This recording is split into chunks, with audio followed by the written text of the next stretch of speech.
নমস্কার, সকলকে স্বাগত জানাই আমার আরো একটি নতুন প্রতিবেদনে। বাংলার সবথেকে বড় মিথ্যাবাদী সেই তকমাতে শুভেন্দু অধিকারী অলরেডি নিয়ে নিয়েছেন। কিন্তু বাংলা অথবা ভারতবর্ষেরই যদি বলে থাকেন গদি মিডিয়ার মধ্যে সবথেকে বড় মিথ্যাবাদী কে হতে পারে, আপনাদের সামনে আমি চিত্র দেখাচ্ছি। এই বাংলায় শুভেন্দু অধিকারীর যে টাইটেল রয়েছে, অর্থাৎ সবথেকে বড় মিথ্যাবাদীর যে টাইটেল, সেই টাইটেল হয়তো শুভেন্দু অধিকারীর কাছ থেকে চলে যেতে পারে ময়ূখ রঞ্জন ঘোষের কাছে। কারণ বাংলায়, এই বাংলায় এক বাঙালি চ্যানেল, এক বাংলার চ্যানেল রিপাবলিক বাংলা, সেই রিপাবলিক বাংলা কিভাবে বাঙালি মনকে বিদ্বেষে ভরে দেওয়ার জন্য বাঙালিদের কাছে মিথ্যা খবর পরিবেশন করছে। এই ভারতবর্ষের এক শ্রেষ্ঠতম নারী রিচা ঘোষ, ভারতবর্ষের মহিলা ক্রিকেট দলের উইকেট রক্ষক, যিনি আমাদের বাংলার কন্যা, বাংলার অগ্নিকন্যা, বঙ্গ সন্তান, সেই বঙ্গ সন্তান শিলিগুড়িতে যার বাড়ি, গতকাল পৌঁছেছেন বিশ্ব জয় করে তার বাড়ির মাটিতে। আর সেই রিচা ঘোষকে নিয়ে যাতে সাধারণ মানুষের মনে মিথ্যা খবর ঢুকিয়ে একটা সিম্প্যাথি এবং সরকার বিরোধী রাজনীতি করা যায়, সেটার প্রচেষ্টায় নেমে পড়েছে ময়ূখ রঞ্জন ঘোষ থেকে শুরু করে স্বর্ণালী সরকার এই রিপাবলিক বাংলা চ্যানেলের মাধ্যমে। কাদের ইশারায় সেটা আমরা সকলেই জানি, কোন দপ্তর থেকে তাদের কাছ থেকে খবর করার নির্দেশ আসে সেটাও আমরা সকলে জানি। এবং এই খবরের যে ভান্ডা, যে মিথ্যা বলছে তারা, সেই ভান্ডা আপনাদের সামনে ফাটিয়ে এই ঘটনার সত্য উন্মোচন করব আজকে আপনাদের সামনে। কিন্তু তার আগে আপনাদের দেখাতে হবে রিপাবলিক বাংলা তাদের চ্যানেলে কি মিথ্যা কথাটা পরিবেশন করছে গোটা বাংলার কাছে। আমি জানি না কোথায় কোর্ট, আমি জানি না কোথায় আইন শৃঙ্খলা, আমি জানি না কোথায় আদালত, যে এত বড় বড় চ্যানেলগুলো প্রকাশ্যে মিথ্যা পরিবেশন করেও কিভাবে তারা বেঁচে যায়। কিন্তু একটা ছোট ইউটিউবার যদি আজকে একটা মিথ্যা খবর বলে, তার বাড়িতে চলে যায় সমন। কিন্তু যাই হোক, সে সমস্ত কিছু আইন আদালতের ব্যাপার। সবার আগে এই রিচা ঘোষকে নিয়ে, একজন ভারতের সর্বকালের অন্যতম সেরা বিশ্বজয়ী বঙ্গ সন্তানকে নিয়ে মিথ্যা কথা যেটা রটাচ্ছে, সেটার ক্লিপিংস আপনাদের সামনে রাখছি, দেখুন। রিচা ঘোষ আমাদের বাংলার সোনার মেয়ে, প্রথম বাঙালি ক্রিকেট বিশ্বকাপ চ্যাম্পিয়ন। মানে ভারতে এর আগে সৌরভ গঙ্গোপাধ্যায়ও কিন্তু ওয়ার্ল্ড চ্যাম্পিয়ন হতে পারেননি। প্রথম বাঙালি রিচা ঘোষ। সে রিচা ঘোষকে নিয়ে মমতা বন্দ্যোপাধ্যায়ের বা তার দলের বা রাজ্য সরকারের একটু উন্মাদনা দেখছেন। শিল্প নিয়ে ব্র্যান্ডিং করা যায় না, স্পোর্টস নিয়ে ব্র্যান্ডিং করা যায় না, সেখানে বিভিন্ন তৃণমূলের লোকেদের মাথা করে দেওয়া হয়। আমাদের ঘরের মেয়েটাকে নিয়ে আমরা ব্র্যান্ডিং করবো না, আমাদের ঘরের মেয়েটাকে আমরা পুরস্কৃত করবো না। কেন এই কথা বলছি, কেন বাংলার মানুষ হিসেবে খারাপ লাগছে? যাকে নিয়ে অ্যাকচুয়ালি উন্মাদনাটা আজ হওয়া উচিত ছিল গোটা উত্তরবঙ্গের। আমি জানি না উত্তরবঙ্গ বলে এই অবহেলা, কারণ আমি দেখলাম না মুখ্যমন্ত্রী মমতা বন্দ্যোপাধ্যায় 8 ঘন্টা লাগে কলকাতা থেকে নিজস্ব সরকারি প্রাইভেট জেটে, হাফ অ্যান আওয়ার লাগে। আর যদি সেটাও ব্যবহার করতে না চায় রাজ্য সরকারের কর্মীরা, 35 মিনিট লাগে ইন্ডিগো বা অন্য কোনো বিমানে শিলিগুড়ি পৌঁছাতে পারলেন না। আমফানের জন্য পৌঁছাতে, যে বন্যা হলো, যে ভয়ঙ্কর দুর্যোগ হলো, তার জন্য পৌঁছাতে পারলেন না। রিচা ঘোষের জন্য পৌঁছাতে পারলেন না। আপনারা বুঝে নিন এই রাজ্য সরকারের প্রায়োরিটি। ইডেন গার্ডেন্স নেই, আমাদের প্রতিনিধি ইডেন গার্ডেন্স থেকে ওয়াকথ্রু পাঠাচ্ছে। ইডেন গার্ডেন্সের সামনে দিয়ে যারা আছেন এখন দেখবেন নেই রিচা ঘোষের ছবি। গোটা কলকাতা শহরে রিচা ঘোষের ছবি নেই, যেন শিলিগুড়ি একাদশের জন্য রিচা ঘোষ খেলে এলো। ময়ূখ রঞ্জন ঘোষ, আমি আবার একে মুরগি রঞ্জন ঘোষ বলি, কারণ বিজেপির সব থেকে বড় মোড়ক এটা। এই বিজেপির মোড়ক যেভাবে মিথ্যে কথা পরিবেশন করে গোটা বাংলার মধ্যে দূষণ ছড়ানোর কাজ করছে, এই রকম খবরের চ্যানেলদের দেখেই আজকে গোটা বিশ্ববাসী আমাদের উপর হাসে। এবং আজকে ভারত গ্লোবাল ইন্ডেক্সে খবরের জায়গায়, অর্থাৎ সাংবাদিকতার জায়গায় 150 নম্বর স্থান ছাড়িয়ে গিয়েছে এই সমস্ত ব্যক্তিদের জন্য, এরকম মিথ্যা খবর পরিবেশনের জন্য। রিচা ঘোষ একজন ভারতের গর্ব, একজন বাংলার গর্ব। তাকে নিয়েও যে রাজনীতি করা যায়, এটা একমাত্র বিজেপি দলের যে সমস্ত গদি মিডিয়ারা রয়েছে তারাই পারে। রিচা ঘোষকে নিয়ে কি মিথ্যে কথা আপনাদের সামনে বলা হচ্ছে আপনারা দেখলেন, অথচ এই ময়ূখ রঞ্জন ঘোষ এত বড় গাম্বাট, যে খবরটা তিনি তৈরি করছেন সেই খবরটার নিচে একটা ক্লিপিংস দিয়েছেন। সেই ক্লিপিংসে দেখা যাচ্ছে রিচা ঘোষকে বাগডোগরা বিমানবন্দর থেকে তার বাড়ির পথ পর্যন্ত কার্যত জনসমুদ্রের মাঝখান দিয়ে নিয়ে আসা হচ্ছে। আর এই জনসমুদ্রের মাঝখানে রিচা ঘোষ একটি হুডখোলা গাড়িতে বসে রয়েছেন, এবং সেই গাড়িটির ওপরে আপনাদের সামনে আবার দিচ্ছি আমি চিত্রটি, আপনারা দেখুন। সেই গাড়িটির ওপরে কে রয়েছে? সেই গাড়িটির উপরে বসে রয়েছেন স্বয়ং উত্তরবঙ্গ উন্নয়ন পর্ষদের মিনিস্টার গৌতম দেব। কে এই গৌতম দেব? তৃণমূল কংগ্রেসের একজন ক্যাবিনেট মিনিস্টার। মমতা বন্দ্যোপাধ্যায়ের পরে উত্তরবঙ্গ দেখাশোনার দায়িত্ব যার কাঁধে রয়েছে, সেই ব্যক্তি হচ্ছেন এই গৌতম দেব। একজন গৌতম দেব তৃণমূল কংগ্রেসের মিনিস্টার হয়ে সরকারের পক্ষ থেকে এই রিচা ঘোষকে বিমানবন্দর থেকে স্বাগত জানিয়ে তার বাড়ি পর্যন্ত পৌঁছে দিচ্ছেন। অথচ ময়ূখ রঞ্জন ঘোষের যে রিপাবলিক বাংলা, বাংলায় মিথ্যা খবর ছড়ানোর যার দায়িত্ব, বিজেপির হয়ে ক্যাম্পেইন করার যার দায়িত্ব, সে এত বড় ছবিটি তার টেলিভিশনে দেখাচ্ছে, কিন্তু তিনি উচ্চারণ করতে পারছেন না যে সরকারের পক্ষ থেকে একজন মিনিস্টার গৌতম দেব এই গাড়িতে উপস্থিত ছিলেন এবং তাকে বাড়ি পর্যন্ত পৌঁছে দিয়ে এসেছেন বিমানবন্দর থেকে রিসিভ করে। আর এই গৌতম দেব আজকে যারা রিচা ঘোষকে নিয়ে এত মাতামাতি করছে, এই যে ময়ূখ রঞ্জন ঘোষ, নামটা এই নতুন হয়তো শুনেছেন রিচা ঘোষ বিশ্বজয়ের পরে, কিন্তু এই রিচা ঘোষকে তৈরি করার পেছনে এই উত্তরবঙ্গ উন্নয়ন পর্ষদের যে কতটা কালঘাম ছিল সেটা এই ময়ূখ রঞ্জন ঘোষরা নয় জানে না, আর না হলে আপনাদের সামনে রাখবে না। আমি একটা চিত্র আপনাদের দেখাবো, এই চিত্রটা ময়ূখ রঞ্জন ঘোষ তথা বিজেপির সমস্ত নেতা মন্ত্রীরা দেখুন এবং সাথে সাথে আমার বঙ্গবাসীও দেখুন যে যারা আজকে রিচা ঘোষকে নিয়ে এই খবর করছেন, মিথ্যে কথা বলার চেষ্টা করছেন, সরকার পক্ষের দিকে আঙুল তোলার চেষ্টা করছেন। এই ছবিটা যেখানে দেখা যাচ্ছে যে গৌতম দেব রিচা ঘোষের জন্মদিন পালন করছেন। এবারে আপনাদের আমি বলি যে এই ছবিটা জবেকার, তখন এই ময়ূখ রঞ্জন ঘোষের দুটো কুসুম থেকে শুরু করে স্বর্ণালী সরকার থেকে শুরু করে শুভেন্দু অধিকারী কেউ জানতো না রিচা ঘোষের নাম। অথচ এই রিচা ঘোষের পাশে পশ্চিমবঙ্গ সরকারের পক্ষ থেকে গৌতম দেব এবং উত্তরবঙ্গ উন্নয়ন পর্ষদ বরাবর থেকে গিয়েছে। রিচা ঘোষের জন্মদিন পালন চলছে 2020 সালে, তখন কে রিচা ঘোষ কেউ চিনত না গোটা ভারতবর্ষে। এই রিচা ঘোষ নামে যে কোনো ব্যক্তি আদতে ক্রিকেট খেলবেন, আগামী দিনে বিশ্বজয় করবে, কেউ কিন্তু জানতো না। কিন্তু এই মহিলাটিকে, এই মেয়েটিকে আগামী দিনে আরো উপরে যাতে পৌঁছে যায় বরাবর তার পিছনে দাঁড়িয়েছিল এই পশ্চিমবঙ্গ সরকারের মন্ত্রীরা যারা উত্তরবঙ্গের দায়িত্বে রয়েছে। 2020 সালে রিচা ঘোষের জন্মদিন পালন চলছে। অনূর্ধ্ব 19 বিশ্বকাপ জয় করে যখন রিচা ঘোষরা এই শিলিগুড়িতেই প্রথম প্রবেশ করেছিল, তখনও এই গৌতম দেবকে দেখা গিয়েছিল এই রিচা ঘোষকে সংবর্ধনা দেওয়ার জন্য। সেদিন কোনো শুভেন্দু অধিকারী টুইট থাকেনি, সেদিন প্রধানমন্ত্রী নরেন্দ্র মোদীর সাথে কোনো রিচা ঘোষের যোগাযোগ হয়নি, কিন্তু পাশে ছিল এই পশ্চিমবঙ্গ সরকারের পক্ষ থেকে গৌতম দেব। এবং এই গৌতম দেব কার কথা মতো কাজ করতে পারে সেটা নিশ্চয়ই গোটা পশ্চিমবঙ্গবাসী জানে। তার ঘাড়ে এত বড় মাথা নেই যে মমতা বন্দ্যোপাধ্যায়ের কোন রকম কথা ছাড়া এই রকম পদক্ষেপ নেবে একজন বাংলার প্লেয়ারকে তৈরি করার জন্য। তাই এই রিচা ঘোষের যে অবদান আজ গোটা বিশ্ববাসী দেখছে, তার পেছনে গৌতম দেবের মতো ব্যক্তি যারা পশ্চিমবঙ্গ সরকারের পক্ষ থেকে একাধিকবার যখন রিচা ঘোষ এত বড় নাম করেনি তখন থেকে তার পেছনে সামিল ছিল। এই খবর এই ময়ূখ রঞ্জন ঘোষের মতো ব্যক্তি নয় জানেন না, আর না হলে এখন তাদের কাছে সেই খবর করার মতো পারমিশন বা হিম্মত নেই, তাদের সেই কুসুমে, তাদের সেই বলে এত গাটস নেই, এত জোর নেই যে তারা বঙ্গবাসীকে সত্য কথা জানাতে পারে। আর একটা ময়ূখ রঞ্জন ঘোষ কথা তুললেন এই খবরের মধ্যেই যে মুখ্যমন্ত্রী মমতা বন্দ্যোপাধ্যায়কে তিনি পরামর্শ দিলেন যে কেন রিচা ঘোষকে বাগডোগরা বিমানবন্দরে তাকে স্বাগত জানাতে গেল না। 8 ঘন্টা তো নাকি লাগে কলকাতা থেকে বাগডোগরা যেতে, কেন রিচা ঘোষকে নিতে মুখ্যমন্ত্রী গেলেন না? কারণ আমি দেখলাম না মুখ্যমন্ত্রী মমতা বন্দ্যোপাধ্যায় 8 ঘন্টা লাগে, কলকাতা থেকে নিজস্ব সরকারি প্রাইভেট জেটে হাফ অ্যান আওয়ার লাগে, আর যদি সেটাও ব্যবহার করতে না। এই গাম্বাট পড়াশোনা করেছেন কিনা আমার জানা নেই, শিক্ষা দীক্ষা কত দূর রয়েছে সেটাও আমার জানা নেই, কিংবা হোয়াটসঅ্যাপ ইউনিভার্সিটি থেকে পড়াশোনা করে সমস্ত ডেকোরাম অথবা যে সমস্ত প্রোটোকল থাকে মুখ্যমন্ত্রীর সেই সমস্ত বিষয় তার জানা রয়েছে কিনা আমার জানা নেই। কিন্তু রাজ্যের মুখ্যমন্ত্রী হচ্ছে একজন প্রথম নাগরিক, সেই মুখ্যমন্ত্রী কোনোদিনও রাজ্যের কোনো বাসিন্দার জন্য কোথাও তাকে রিসিভ করতে যেতে পারেন না, এটা হচ্ছে তার প্রোটোকলের মধ্যে পড়ে। এই ভারতবর্ষের প্রধানমন্ত্রীর প্রোটোকলের মধ্যে সেটাই পড়ে। তাই জন্যই আপনারা দেখেছেন যে ভারতবর্ষের প্রধানমন্ত্রী এই রিচা ঘোষরা বিশ্ব জয় করার পরে যখন মুম্বাই থেকে দিল্লির পথে আগমন হচ্ছেন তখন প্রধানমন্ত্রীও তাকে রিসিভ করতে যাননি, গোটা টিম গেছিল প্রধানমন্ত্রীর বাসভবনে দেখা করতে। এটা ভারতবর্ষের সংবিধানের প্রোটোকল। প্রধানমন্ত্রী একটা দেশের প্রশাসনিক প্রধান, তার কাছেই পৌঁছাতে হবে সমস্ত ভারতবাসীকে।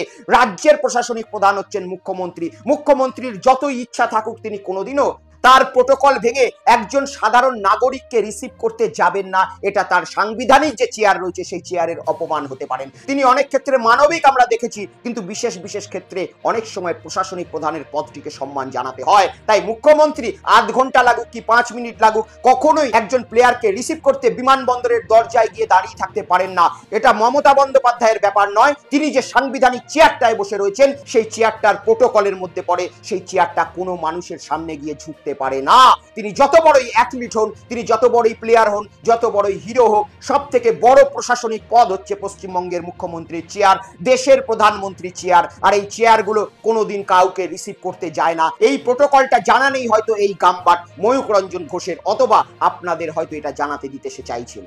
এবারে সেই প্রশ্নের উত্তরটায় আসি যে সরকার অর্থাৎ পশ্চিমবঙ্গের রাজ্য সরকার রিচা ঘোষকে নাকি ব্রাত্য রেখেছে, তার থেকে নাকি মুখ ফিরিয়ে নেওয়া হচ্ছে, সিএবি থেকে নাকি তার ছবি লাগানো হয়নি। একাধিক একাধিক তথ্য, একাধিক প্রশ্নের উত্তর চাইছে ময়ূক রঞ্জন ঘোষ। তাকে দেব, একাধিক উত্তর দেব, সমস্ত মানুষকেও দেব। তার আগে শঙ্কর ঘোষ, বিজেপির বিধায়ক, সে একটা ভিডিও আবার ইডেন গার্ডেন্সের সামনে থেকে প্রকাশ করেছে, সেটা আগে আপনাদের একবার শোনাবো, দেখুন। যে আমার পেছনে ইডেন গার্ডেন্স, সেটা আসলে আমাদের কলকাতা কেন্দ্রিক যে ব্যবস্থা, সেই ব্যবস্থার প্রতীক হয়ে কলকাতার বাইরে থাকা মানুষকে কতখানি উপেক্ষা করা হয় তার প্রমাণ হিসাবে জ্বলজ্বল করছে। রিচার কোনো ধরনের পোস্টার, হোর্ডিং কিছু নেই। এবং দুর্ভাগ্য হলেও সত্যি, আমরা যাকে মহারাজ বলে থাকি, তিনিও যে সাফল্য আমার দেশের জন্য নিয়ে আসতে পারেনি, সেই সাফল্য রিচা নিয়ে আসলেও এতখানি কেউ হয়তো এটাকে অন্যভাবে নেবেন না। তার মানসিকতার সংকীর্ণতা কোন জায়গায় পৌঁছেছে যে সিএবির প্রেসিডেন্ট হওয়া সত্ত্বেও এই সিএবিতে একটা সিএবির পক্ষ থেকে, রাজ্য সরকারের পক্ষ থেকে অভিনন্দন জানাতে সারা কলকাতা জুড়ে, এমনকি ভারতীয় ক্রিকেটের বাড়ি হিসাবে পরিচিত ইডেন, সেই ইডেনে একটা পোস্টার, হোর্ডিং কিচ্ছু নেই। ইডেন গার্ডেন্সের সামনে দাঁড়িয়ে শঙ্কর ঘোষ বক্তব্য রাখছে। একটা কথা কি জানেন, এই রাজ্যে যদি কিছু মিডিয়ার চ্যানেল বন্ধ হয়ে যায় না, এই রাজ্যে যদি কিছু ফেসবুক, ইউটিউব বন্ধ হয়ে যায় না, এই শঙ্কর ঘোষদের কুকুর পিঁপড়ে টেনে নিয়ে যাবে, কোনো মানুষ পাত্তা দেবে না, কোনো বাড়ির মানুষ এদেরকে চিনতে পারবে না। এই মিডিয়ার জন্য এরা ভেসে রয়েছে। শঙ্কর ঘোষ তিনি শিলিগুড়ির বিধায়ক, এই রিচা ঘোষ কোথাকার ব্যক্তি, কোথাকার বাসিন্দা, শিলিগুড়ির বাসিন্দা। অথচ তিনি যখন শিলিগুড়িতে রিচা ঘোষ আসছেন, সেদিন বক্তব্য রাখছেন ইডেন গার্ডেন্সের সামনে। আজকে যদি তার কাছে প্রশ্ন করা হয় যে তিনি ইডেন গার্ডেন্সের সামনে বক্তব্য দিচ্ছেন কেন, তিনি কেন শিলিগুড়িতে রিচা ঘোষকে স্বাগতম জানানোর জন্য নেই, তার তো কোনো প্রোটোকল নেই। তিনি তো প্রধানমন্ত্রী নন, তিনি রাষ্ট্রপতি নন, তিনি রাজ্যপাল নন, তিনি মুখ্যমন্ত্রী নন, তিনি সবাইকেই স্বাগত জানাতে যেতে পারেন। তিনি কেন বাগডোগরায় পৌঁছালেন না রিচা ঘোষকে স্বাগত জানাতে? তিনি কেন শিলিগুড়ি ছেড়ে কলকাতায় বসে রয়েছেন? তিনি কেন শিলিগুড়িতে রিচা ঘোষের বাড়িতে তাকে সম্মানিত করতে গেলেন না? এই প্রশ্ন যদি তাদের করা হয়, কোনো উত্তর নেই। এই প্রশ্ন করার ক্ষমতা ময়ূক রঞ্জন ঘোষ বা তাদের চ্যানেলের নেই। যে কেন শুভেন্দু অধিকারী কলকাতায় বসে, তিনি বিরোধী দলনেতা, তার প্রোটোকল নেই যে তিনি কাউকে রিসিভ করতে যেতে পারবেন না, অত বড় উচ্চতম পদ তার নয়। তিনি কেন গেলেন না রিচা ঘোষকে রিসিভ করতে? তিনি কেন গেলেন না রিচা ঘোষের বাড়িতে? তিনি কলকাতায় কেন লাফালাফি করছেন? তিনি একটাও রিচা ঘোষকে ফোন কল করেছিলেন? উড়িষ্যার মুখ্যমন্ত্রীর সঙ্গে ফোনে তো কথা বলে দিয়েছিলেন দুর্গাপুরের একটা সাজানো ঘটনাকে, আর রিচা ঘোষের সঙ্গে ফোনে কথা বলার মতো ক্ষমতা শুভেন্দু অধিকারীর হলো না? আসলে রিচা ঘোষরাও এদের থেকে দূরত্ব বজায় রাখে। আসলে রিচা ঘোষের যে সমস্ত সিকিউরিটি রয়েছে, তারাও এদেরকে নিজেদের কাছে ঘেঁষতে দেয় না, জানে যে এরা আসল সুবিধাবাদী। এবারে সেই প্রশ্নের উত্তরে আসি যে ইডেন গার্ডেন্স কি তাদেরকে দিল, এবং রাজ্য সরকারই বা এই রিচা ঘোষের দিক থেকে কি মুখ ফিরিয়ে নিয়েছে? সত্যি কথা কি? সত্যি কথা হচ্ছে রাজ্য সরকার এই রিচা ঘোষের জন্য সরকারি পুলিশের চাকরির বন্দোবস্ত করেছে। ডিএসপি পদমর্যাদায় রিচা ঘোষকে রাজ্য সরকারের পুলিশের নিয়োগ হওয়ার জন্য অনুরোধ জানানো হয়েছে রিচা ঘোষকে। আর এই গামবাটরা এই খবর আপনাদের সামনে প্রকাশ করে না। কবেকার খবর? গতকাল ময়ূক রঞ্জন এই খবরটা করছে, কিন্তু আমি 6ই নভেম্বরের খবর দেখাচ্ছি। দেখুন আপনাদের স্ক্রিনে রয়েছে এই খবর, কিন্তু 6 তারিখ, নভেম্বরের 6 তারিখেই প্রকাশ হয়ে গেছিল যে রিচা ঘোষ যখন পশ্চিমবঙ্গে আসবেন, তাকে কলকাতা পুলিশের কিংবা পশ্চিমবঙ্গ পুলিশের ডিএসপি পদমর্যাদার একটা চাকরির অফার করা হবে পশ্চিমবঙ্গ সরকারের পক্ষ থেকে। আর গতকাল যখন ময়ূক রঞ্জন খবর করছে, বলা হচ্ছে যে সরকারের পক্ষ থেকে নাকি রিচা ঘোষকে ব্রাত্য রাখা হয়েছে। কত বড় মিথ্যা খবর এরা আপনাদের সামনে সম্প্রচার করে দেখেছেন? একবারও আপনাদেরকে জানতে দেবে না যে রিচা ঘোষকে কলকাতা পুলিশে নিযুক্ত করার জন্য অনুরোধ জানানো হয়েছে, তাও আবার যে সে পদে নয়, ডিএসপি পদমর্যাদার পদে। এটা পশ্চিমবঙ্গ সরকারের একটা ইনিশিয়াল পদক্ষেপ ছিল। এছাড়াও আজকে আমি যে মুহূর্তে ভিডিও শুট করছি, সেই মুহূর্তে রিচা ঘোষ বাগডোগরা থেকে কলকাতার উদ্দেশ্যে রওনা হচ্ছে। তিনি কলকাতায় আসছেন। কলকাতায় কোথায় আসছেন? শুভেন্দু অধিকারীর সাথে দেখা করতে আসছেন? না, রিচা ঘোষ আসছেন কলকাতায় মুখ্যমন্ত্রী মমতা বন্দ্যোপাধ্যায়ের হাত থেকে পুরস্কার গ্রহণ করার জন্য। আমি আগেই বললাম প্রোটোকলের ব্যাপার থাকে। যত বড়ই তুমি গোল্ড মেডেলিস্ট হও, বিশ্বজয়ী হও, এই ভারতবর্ষের সংবিধান এমন ভাবে তৈরি করা হয়েছে যেখানে প্রশাসনিক প্রধানরাই হচ্ছে সব থেকে বড় কর্তা, অর্থাৎ প্রধানমন্ত্রী বা কোনো রাজ্যের মুখ্যমন্ত্রী, রাজ্যপাল এবং রাষ্ট্রপতি। এদের কাছেই সবাইকে আসতে হবে। কেউ প্রোটোকল ভেঙে তাদের কাছে পৌঁছাবে না। এটা সাংবিধানিক একটা সম্মানের ব্যাপার থাকে। তাই রিচা ঘোষ আজকে তিনি শনিবারে আসছেন কলকাতাতে। সিএবিতে তাকে পুরস্কৃত করা হবে। যে খবরগুলো ময়ূক রঞ্জন আপনাদের বলেনি, সেটা আমি আপনাদের বললাম যে রাজ্য পুলিশের তরফ থেকে তার হাতে নিয়োগপত্র তোলা হতে পারে, এবং ইতিমধ্যেই সিএবি থেকে সৌরভ গাঙ্গুলিদের যে কমিটি রয়েছে সেখান থেকে ঘোষণা করা হয়েছে যে রিচা ঘোষের হাতে 34 লক্ষ টাকার চেক তুলে দেওয়া হবে। তিনি ফাইনালে 34 রান করেছিলেন। প্রত্যেকটা রানের জন্য 1 লক্ষ টাকা করে ধার্য করা হয়েছে এবং তাকে পুরস্কার মূল্য স্বরূপ 34 লক্ষ টাকা তুলে দেওয়া হবে। এছাড়াও রাজ্য সরকারের তরফ থেকে তার কাছে সোনার ব্যাট বলের স্মারক তুলে দেওয়া হবে এবং রাজ্য সরকারের পক্ষ থেকেও কিছু একটা আর্থিক মূল্য তাকে তুলে দেওয়া হতে পারে। এই সমস্ত খবর তাদের কাছে নেই। আর যে খবরটা রটানোর চেষ্টা করছে যে সিএবিতে রিচা ঘোষের ছবি নেই, এই গামবাটরা সেই সিএবির ছবি দেখাচ্ছে গত পরশু দিনকার, কিন্তু আজকে শনিবার যখন রিচা ঘোষ কলকাতার ইডেন গার্ডেন্সে প্রবেশ করবে, গোটা শহরটাই রিচা ঘোষময় রয়েছে। গোটা শহরেই রিচা ঘোষের কাট আউট লাগানো হচ্ছে এবং গোটা সিএবির চারিদিকে রিচা ঘোষকে ওয়েলকাম জানানোর জন্য তার সমস্ত রকম ছবি এখানে টাঙানো হচ্ছে। এই ছবি দুদিন আগে প্রিন্টিং এ ছিল, তাই এই ছবি দুদিন আগে থেকে লাগিয়ে বৃষ্টির জল বা রোদের জলে নষ্ট হওয়ার জন্য সিএবি দিতে পারে না। আজকে আছে শনিবারে সিএবির অরিজিনাল প্রোগ্রাম, আর আজকের জন্যই সাজানো হচ্ছে ইডেন গার্ডেন্সকে। আর এই অনুষ্ঠানে উপস্থিত থাকবেন স্বয়ং রাজ্যের মুখ্যমন্ত্রী, যিনি একাধিক জিনিস দিয়ে সম্মানিত করবেন আমাদের গর্ভের অগ্নিকন্যা রিচা ঘোষকে। আর এই ময়ূক রঞ্জন ঘোষ, রিপাবলিক বাংলার স্বর্ণালী সরকার, এদের এত ফাটছে, এত বড় বড় ডায়লগ, এই ডায়লগ কোথায় থাকে যখন এই ভারতবর্ষের বিসিসিআই সরকার অধীনস্থ বলতে পারেন, কারণ বিভিন্ন জায়গায় বিসিসিআই আজকে ওই জয়সার মাধ্যমে কিনে নেওয়া হয়েছে, তিনিই আজকে সর্বেসর্বা, অমিত শাহ আজকে সর্বেসর্বা বিসিসিআই এর। এই বিসিসিআই রিচা ঘোষদের জন্য কত টাকা পুরস্কার ঘোষণা করেছে জানেন? সর্বসাকুল্যে 51 কোটি টাকা। আর এই বিসিসিআই 2024 সালে যখন ভারতের পুরুষ দলরা টি20 বিশ্বকাপ জয়লাভ করেছিল, তখন তাদের জন্য ঘোষণা করেছিল 125 কোটি টাকা। এই যে বিপুল পার্থক্য, ছেলে এবং মেয়ের মধ্যে যে এত ফারাক, এই ফারাকে বিজেপির মেয়েদের প্রতি যে একটা হীনমন্যতা রয়েছে সেটা কিন্তু প্রকাশ পায়। কিন্তু এই বিষয় নিয়ে আওয়াজ তোলার ক্ষমতায় ময়ূক রঞ্জন কুসুমের অত জোর নেই, কিন্তু অন্যান্য বিষয়ে দেখুন এদের গলা এমন ভাবে চিৎকার চেঁচামেচি করছে যেন স্বাধীনতা সংগ্রামীর পুত্র। কিন্তু আদতে যে বিসিসিআই এত বড় বৈষম্য করছে পুরুষ এবং মহিলা ক্রিকেট টিমের মধ্যে, একই পরিমাণ প্লেয়ার রয়েছে, একই পরিমাণ স্টাফ রয়েছে, অথচ দুটি টিমের মধ্যে প্রায় 75 কোটি টাকার ফারাক। প্রশ্ন করার ক্ষমতা রয়েছে ময়ূক রঞ্জন ঘোষের কুসুমে যে কেন জয়সারের নেতৃত্বে থাকা এই বিসিসিআই আজকে এত বৈষম্য দেখাচ্ছে মহিলা এবং পুরুষদের মধ্যে। এই বিষয় নিয়ে প্রশ্ন করার তাদের ক্ষমতা নেই।